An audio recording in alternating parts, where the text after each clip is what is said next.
galera, tranquilo? Tudo jóia? Bem, dando continuidade aí à nossa caminhada, no Dialogando, um espaço que a gente criou aí, uma página no Facebook para a gente dialogar, para a gente conversar um pouquinho sobre alguns assuntos relacionados à teologia. Na semana passada, meu irmão propôs a gente conversar sobre a oração. E, além do que ele disse, eu concordo 100% do que ele disse, achei muito interessante todas as colocações, especificamente a de que não é toda a oração que Deus responderá positivamente e nos responderá, feita só porque é feita no nome de Jesus, que a oração ela tem uma pressuposição de uma submissão de quem está orando à vontade de Deus, à vontade de Cristo. Não podemos ser mágicos nesse sentido, né? Porque a magia é um conceito antropológico que trabalha o humano usando o divino. Toda vez que nós movemos o divino e achamos que nós temos esse poder de mover o divino, nós estamos equivocados. Muitos e muitos textos na Bíblia e todos os princípios em relação à própria oração têm a ver com a vontade de Deus, segundo a vontade de Deus. Eu quero usar aqui um texto bíblico para a gente poder conversar sobre oração. E esse texto é muito conhecido, é o texto de Mateus, capítulo 6, a partir do versículo 5, que diz assim: quando orardes, não sereis como os hipócritas. Chamo sua atenção para você pensar no hipócrita. O hipócrita era o fariseu e saduceu religioso, né? Da época, os religiosos da época, porque gostam de orar em pé nas sinagogas e nos cantos das praças, para serem vistos pelos homens. Em verdade vos digo que eles já receberam a recompensa. A oração não é uma coisa para ser vista pelas pessoas. A oração tem a ver com Deus e tem a ver com a comunhão que temos com Deus. Ok? Tu, porém, quando orares, entra no teu quarto e, fechada a porta, orarás a teu pai, que está em secreto. E teu pai, que vem em secreto, te recompensará. E orando, não useis de vãs repetições, como gentios, porque presumem que pelo seu muito falar serão ouvidos. Então a oração é feita no quarto, de forma prática, falando sobre o texto. A oração é um momento com Deus. Necessariamente não é um momento com as pessoas, né? Mas é um momento com Deus, onde você vai orar, onde você vai falar com Deus em secreto, e o teu pai que está em secreto te recompensará. Ou seja, essa recompensa já tem uma premissa, que é a premissa de não ser para responder ao meu egoísmo. Uma oração em secreto tem a ver com uma intimidade com Deus. Mas, enfim, e orando não useis de vãs repetições, como gentios, porque presumem que pelo seu muito falar serão ouvidos. Ou seja, essas repetições e orações muitas vezes denotam falta de fé, né? Deus conhece, Deus sabe as nossas necessidades.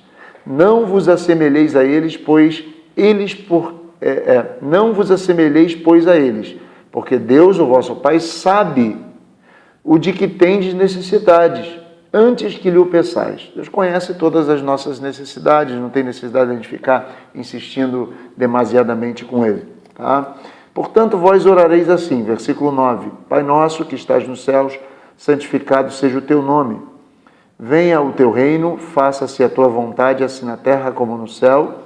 O pão nosso de cada dia nos dá hoje, e perdoa-nos as nossas dívidas, assim como nós temos perdoados os nossos devedores.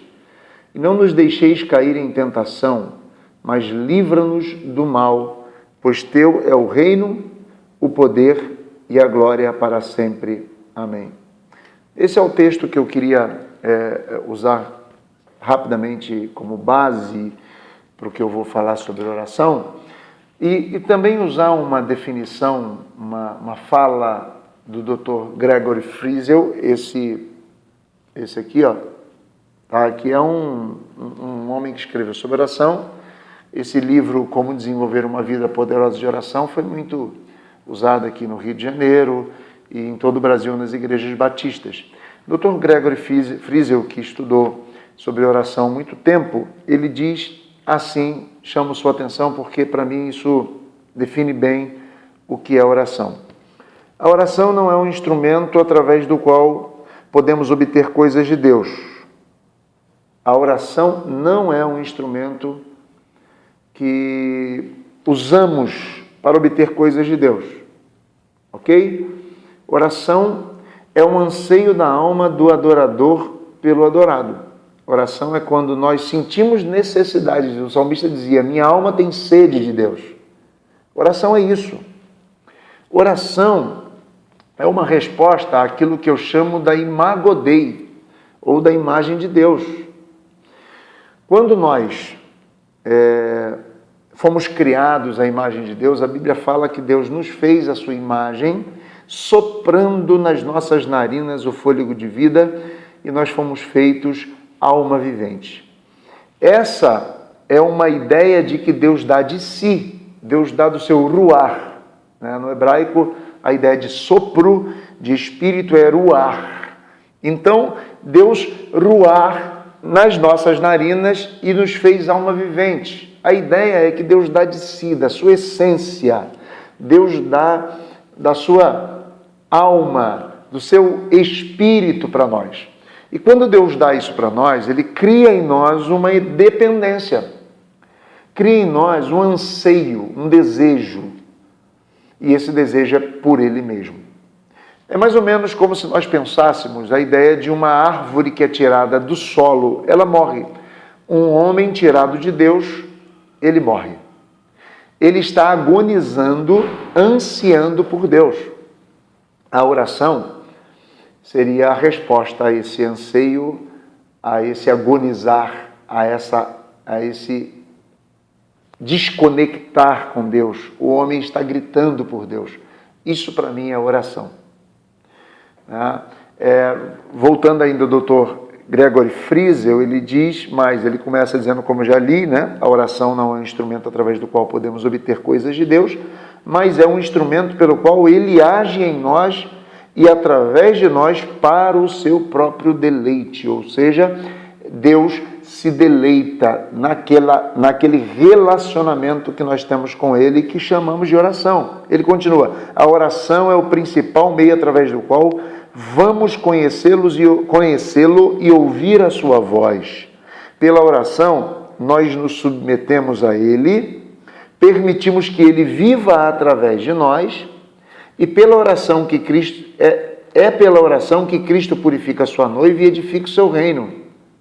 O grande segredo da oração está em nos ajustarmos aos propósitos de Deus, ao invés de buscar que Ele se ajuste aos nossos. Eu tomo essa definição do Dr. Gregory, e a palavra dele no seu texto, para tentar refletir um pouco sobre oração. Além de tudo que eu venho dizendo, eu acho que a oração do Pai Nosso resume bem a ideia do que é oração. Ensina a gente a orar. Ensina a gente o espírito que devemos orar. Mais do que isso, a oração do Pai Nosso ensina a gente um estilo de vida, em como viver.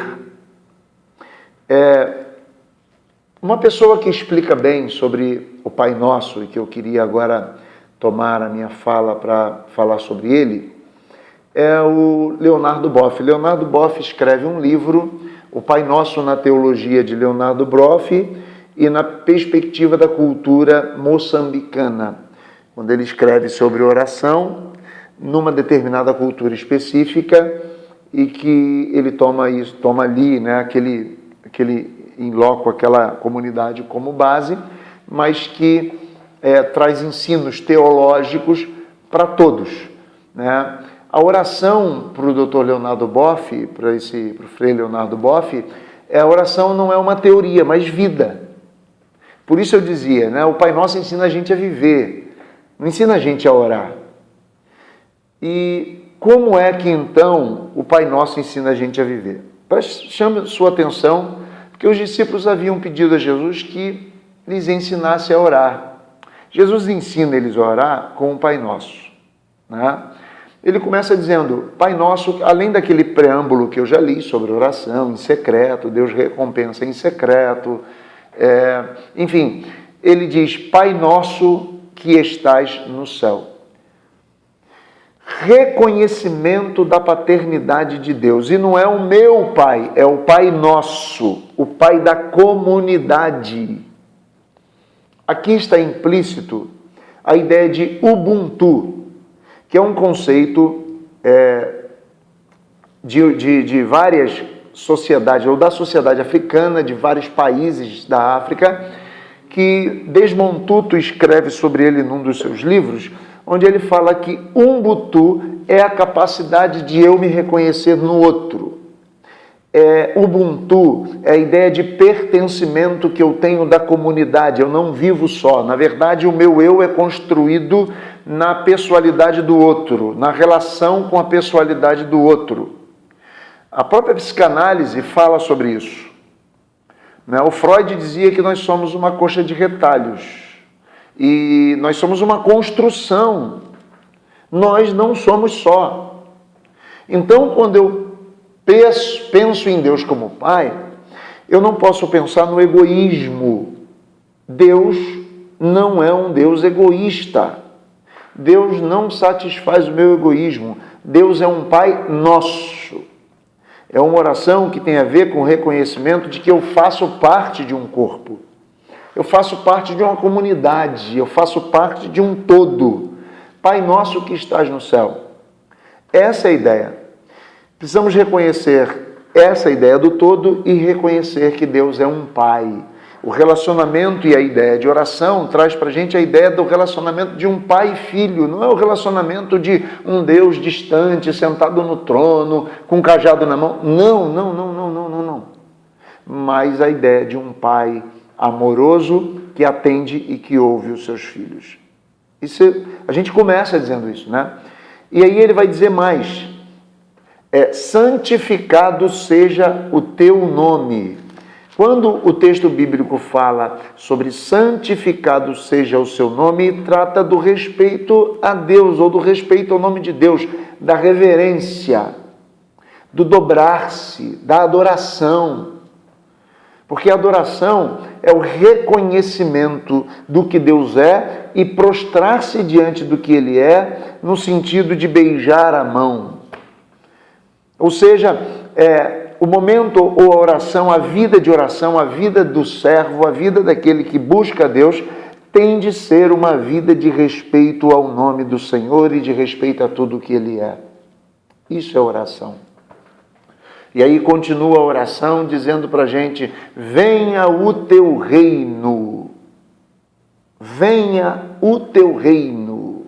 Ou seja, Deus tem o reino com vontades próprias, com a sua vontade, Deus tem a sua vontade e o desejo de quem ora ou do orando é Deus vir com o seu reino, faça-se a sua vontade, assim na terra como no céu.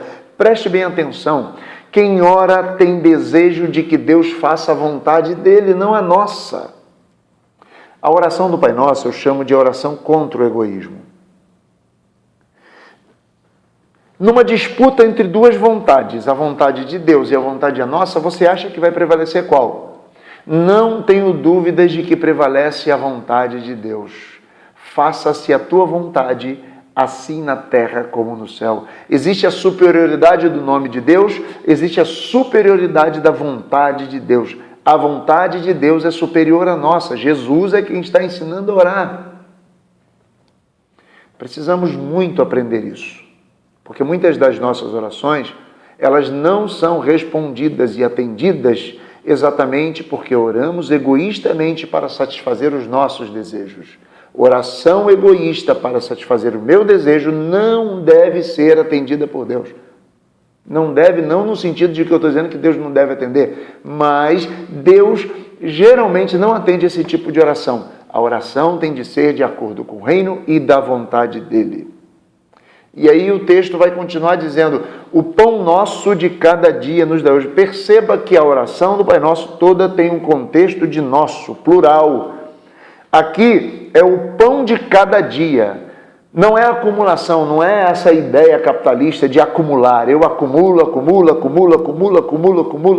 A oração responde ao meu desejo de acumular. Então Deus vai me dar uma empresa para eu acumular, para eu ficar rico. Não! A oração do Pai Nosso responde ao pão nosso de cada dia, o pão de cada dia.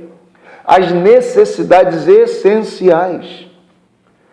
Nesse próprio texto, lá no versículo 33... capítulo 6 de Mateus, versículo 33, vai dizer exatamente sobre aquela ideia de que buscai, pois, em primeiro lugar o reino de Deus e a sua justiça, e as demais coisas, ou todas estas coisas vos serão acrescentadas. Não as demais, mas todas estas coisas. E Jesus estava falando sobre a ansiosa solicitude da vida, onde o homem fica ansioso por tudo, por todas as coisas, e ele diz, olhem as aves, olhem os lírios, eles comem, eles se vestem, olha, eles têm onde morar, o Pai cuidará de vocês, vocês têm de ter fé. Quando Jesus usa essa ideia, e quando ele está dizendo no versículo 33, busca primeiro o reino de Deus, a sua justiça, busque a vontade de Deus, busque o que Deus quer, o que é justo, e Deus te acrescentará estas coisas, tem relação com o que Jesus dizia no capítulo 6, a partir do versículo 25, ou seja, comida, vestimenta e moradia. Você vai ter o que comer, o que vestir, vai ter onde reclinar a sua cabeça, ainda que seja simples, mas vai ter. Oração tem a ver com essa ideia de faça-se a sua vontade, assim na terra como no céu. E voltando, o pão nosso de cada dia. O pão nosso de cada dia que nós falávamos, eu já estou me atrapalhando aqui. O pão nosso de cada dia é o pão de cada dia e esse pão é nosso. Como foi dito pelo meu irmão, Ariovaldo Ramos, ele trata, numa das suas falas, sobre o pão nosso, né? Ele diz que Deus nos dá o pão para cada dia para nós sermos a padaria de Deus. Ou seja, é um pão que eu recebo para cada dia para compartilhar com o próximo, para repartir. O Evangelho ensina a gente que a melhor coisa é dar do que receber. Então ele me dá o pouco que eu tenho para eu repartir. Essa é a ideia do Pai Nosso. Aí ele continua dizendo para a gente, perdoa-nos as nossas dívidas, assim como nós temos perdoado aos nossos devedores. Ou seja, tem a ver com um perdão que cura as mágoas. O perdão que cura as mágoas.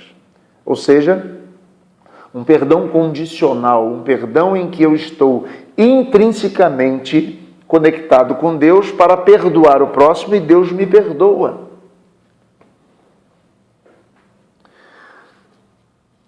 Talvez, quando lemos um texto como esse, isso nos coloque em situação extremamente complicada, porque muitos de nós não temos sido assim. Mas perceba, a oração é condicional. Perdoa como eu tenho perdoado. Estilo de vida. A oração é um estilo de vida, estilo perdoador. O estilo de vida perdoador do servo faz vir sobre ele o perdão de Deus. Continua a oração dizendo, e não nos deixeis cair em tentação, mas livra-nos do mal. Ou seja, Deus... o desejo do adorador e a confiança dele em Deus na hora de tentação, na hora de situações que envolvam a tentação do pecado, o desejo de não pecar, confiança que Deus o livrará e que Ele está condicionando isso também ao próprio desejo de não pecar. Livra-nos da tentação. O desejo de não cair, o desejo de não pecar. Essa é a oração que Jesus ensina no Pai Nosso para a gente, né? E ensina aqui, e termina aqui dizendo, porque teu é o reino, o poder e a glória para sempre, amém, e tal, etc. Eu acho que quando a gente lê um texto como esse, para falar sobre oração, a gente... com certeza chega à conclusão que a oração é um estilo de vida e que esse estilo de vida é um estilo de vida do homem diante de Deus. O homem deve viver assim diante de Deus. Oração eu defino como um relacionamento. Um relacionamento. Relacionamento, necessariamente, não se fala de oralidade. Quando nós olhamos para uma esposa que nós temos intimidade, que amamos, basta um olhar para que ela entenda o nosso amor, o nosso carinho, o que sentimos por ela. Assim é com Deus, né? A oração necessariamente não é essa falação nossa. A oração tem a ver com relacionamento entre pessoas que nem sempre pressupõe a ideia da oralidade. Madre Teresa de Calcutá nos ensina falando, certa vez disse que ela estava orando por horas e uma pessoa chamou ela depois de orar e falou assim: Madre, o que a senhora fala para Deus depois de tantas horas? Ela disse: nada. E o que Deus fala para a senhora? Ela disse: nada. Ou seja, oração para Madre Teresa era estar com Deus. Eu acho que quando nós olhamos para esse tipo de oração e para os ensinos bíblicos sobre oração, precisamos guardar esses princípios nos nossos corações. Meu amigo, minha irmã, meu irmão, meu querido, a oração não é um ato egoísta de pedirmos a Deus para que Deus faça a nossa vontade. Oração é um ato de reverência, onde nos submetemos a Deus, nos relacionamos com Deus, buscamos a Deus para que Deus faça a sua vontade nas nossas vidas. Eu encerro por aqui, deixando para você o meu abraço e pedindo que você compartilhe esse vídeo. Veja, entenda, mais do que isso, deixe sua opinião, deixe sua fala, deixe sua pergunta. Eu não sou dono da verdade, mas que você possa colocar sua pergunta, a gente vai pesquisar, vai tentar respondê-la da melhor maneira possível, tá ok? Um grande abraço, fiquem com Deus e até a próxima.